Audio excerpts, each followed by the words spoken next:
Nos está acompañando hoy el ex defensor del vecino Fernando Rodríguez, que hasta hace pocas horas estuvo al frente de la Defensoría del Vecino. Gabriela Casulo con otro informe para seguir en el tema central de hoy.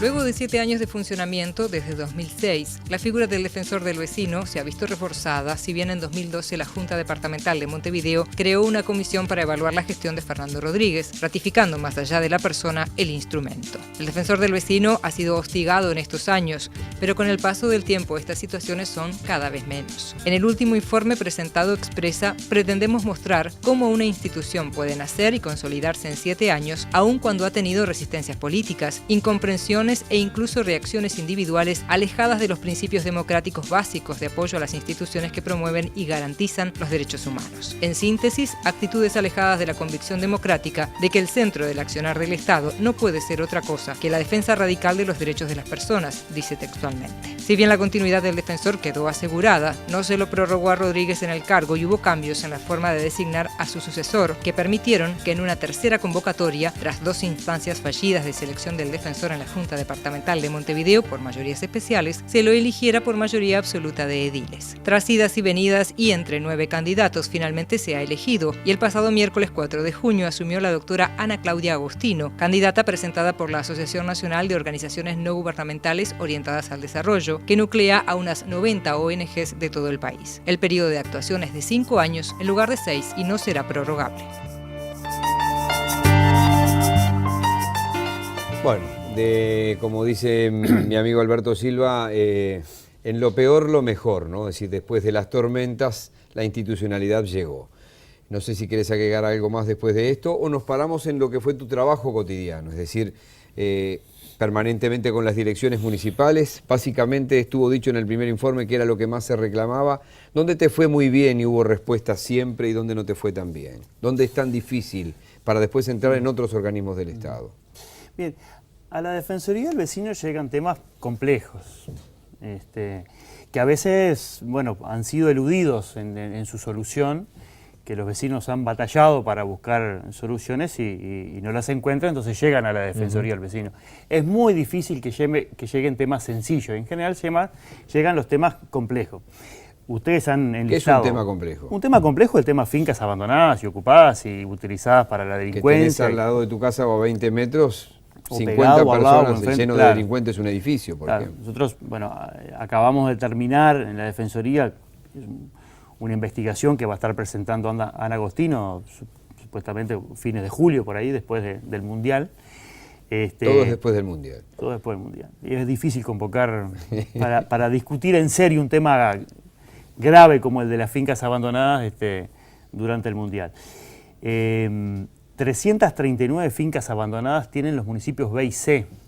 Es un tema complejo. Un defensor del vecino podría haber dicho, bueno, que la Intendencia resuelva esto. Hago una recomendación y le digo a la Intendencia, y después digo, la Intendencia no cumplió. Y yo cumplí, desde un punto de vista formal.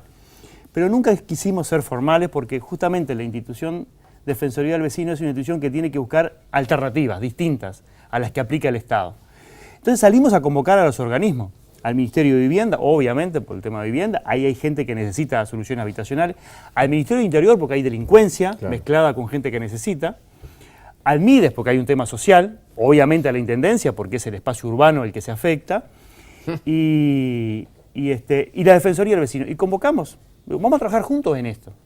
Nosotros descubrimos 4 o 5 situaciones, no las descubrimos nosotros, nos las traen los vecinos. Todo el mundo recordará la situación que teníamos en Boulevard Artigas y Maldonado, con la ex Comaec. Fue un ícono de cómo se pueden resolver las cosas. 12 años de ese edificio enorme abandonado. Y de gente hostigando a los vecinos. Absolutamente. Pero también de familias con niños. Nacieron muchos niños en esos 12 años de ocupación, de una situación inhumana, con aguas hervidas, con mucha basura, sin luz eléctrica. Sí, sin ningún servicio. Niños que nacieron ahí y cumplieron 10, 12 años, siempre ahí. Se resolvió. No se podía, 12 años se resolvió. No lo resolvió la Defensoría del Vecino. Nosotros funcionamos como una herramienta de articulación. Tú hablabas, Miguel, de la respuesta. Hubo respuesta. Todos los organismos dijeron, si acá hay una solución, nos prendemos. Vamos por este camino. Y se resolvió. El se de, resolvió. El de José Pedro Varela y Valle Ordóñez, por Y ejemplo. Valladolid, entre Valladolid y Valle Ordóñez, se resolvió. El ex Hotel Casino, Gonzalo Ramírez y Salterain, se resolvió. Paraguay y César Díaz, se resolvió. El edificio de Saedu, Piedras y Isla de Lobo, se resolvió. Cerrito y Bartolomé Mitre, se resolvieron. Ahora quedan muchos cientos para resolver. Hay uno que también es icónico, que es el de ahí, creo que es Andes y 18 y Tacuarembó 18. ¿Y ahí qué eso pasa? es icónico, ¿no? También. Eso está en camino de resolución, muy complicado. Te pregunto, con la escasez de vivienda que hay, o la gente que necesita vivienda, tú decías 300 y pico de fincas en dos municipios. Eso, a pesar, viste que está esa estadística de UTE que siempre maneja la revista Propiedades de 40.000 viviendas que no tienen gente. Pero eso es gente o que no la alquila, no necesariamente es una vivienda abandonada. En esas fincas abandonadas, ¿se puede identificar si algunas son una sucesión? Si realmente tienen dueño visible o no tienen. ¿Qué es lo que pasa con De las 339 viviendas tenemos una fotografía de la fachada, sabemos quién es el dueño, sabemos cuánto debe, sabemos cuánto gravamen tienen por tener abandonada la vivienda, sabemos la superficie. 339 en qué O sea municipios que me se sabe dijiste? todo. O sea, a partir de la investigación Está que hicimos. Está identificado todo. Sí, sí. Te corté, perdón, 339 en los municipios me dijiste, B y C. B y C. O Ahí sea, Ciudad Vieja, Centro, Aguada, Sí. Capurro, parte del Prado. Tenemos toda esa fotografía. Esto es lo que vamos a presentar, o va a presentar la nueva defensora a fines de julio. Y además sabemos que 145 de esas tienen riesgo ostensible de daño a tercero. O sea, se está cayendo el revoque, o hay, digamos, una parte de la casa que puede dañar a un peatón. ¿No hay nada en el digesto municipal que permita accionar en esos casos? Bueno, lo que permite el digesto y se aplica es aplicar el impuesto a la edificación inapropiada. Un impuesto Pero si que, no pagan, si no paga, se acumula la deuda, se especula con eso porque de alguna manera hay propietarios que esperan que se declare ruinoso para poder demoler y poder demoler sin presentar un proyecto de construcción, digamos. Es una pasa a ser mezcla. un terreno baldío. Claro, es una mezcla de abandono Y por especulación. distinta y especulación. Hay un sector de especulativo, también hay, por ejemplo, edificios del Estado en esas condiciones. Sabemos cuántos son del Estado. Hay edificios que son sucesiones que no se han terminado, sabemos cuáles son.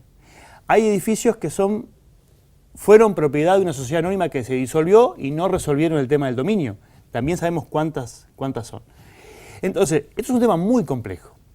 Es un tema que inclusive desde el punto de vista, si bien nosotros conformamos un grupo de trabajo con todos estos organismos que les mencioné, falta una herramienta legislativa. Fuimos al Parlamento, nos reunimos con la Comisión de Vivienda y promovimos un proyecto que coincidía con una iniciativa del diputado Alfredo Asti de declaración de abandono. Por vía judicial, decir, bueno, si esta vivienda incumple con lo que es el artículo 37 de la Ley de Ordenamiento Territorial, esa ley lo que hace es establecer 7 obligaciones que tiene cualquier propietario, de cuidar, de mantener, de darle el uso adecuado, de pagar los impuestos. Son 7 obligaciones. Nada dice la ley qué pasa si tú incumples. Como tantas leyes en el Como país. tantas leyes. ¿Por qué? Porque no fue reglamentada.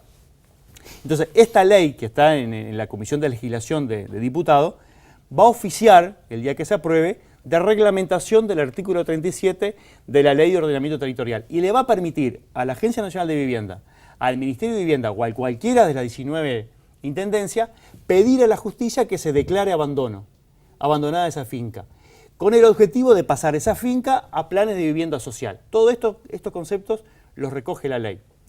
Pero hay una discusión política, que es cómo podemos tocar el derecho de propiedad. Digamos, Bueno, pero esto ahí- es un límite al derecho de propiedad.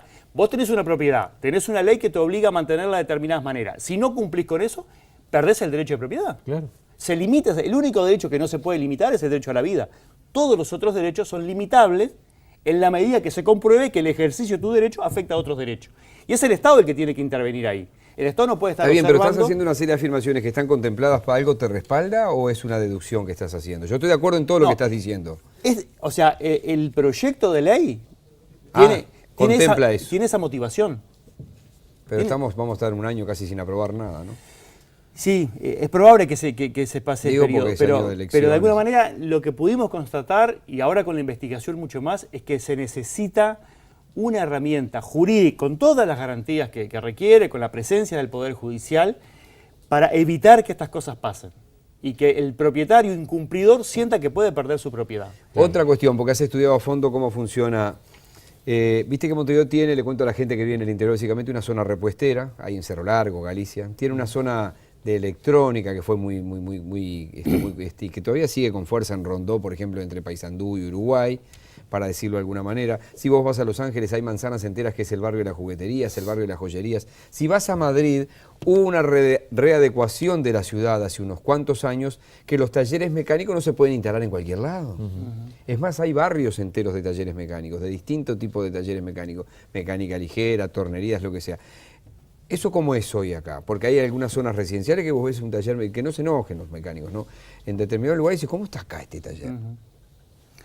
Con el ruido que generan. Sí. Bueno, de alguna Si está manera, ahí es porque está legalmente. o no.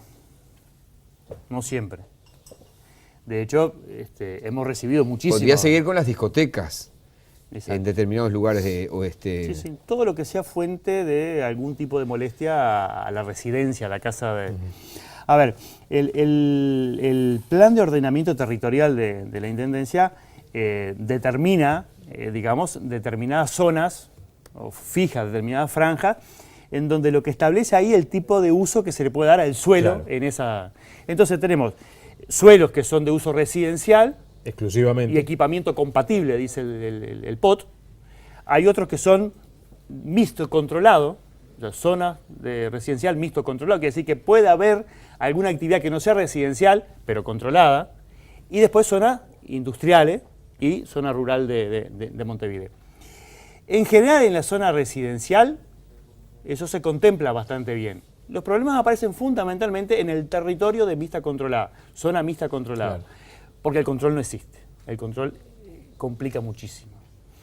Por ejemplo, una de las cosas que nosotros criticamos mucho y proponemos es que no se habilite ningún local para la actividad industrial que sea, o de ocio, o industrial, de taller, que antes no demuestre el empresario que no va a molestar.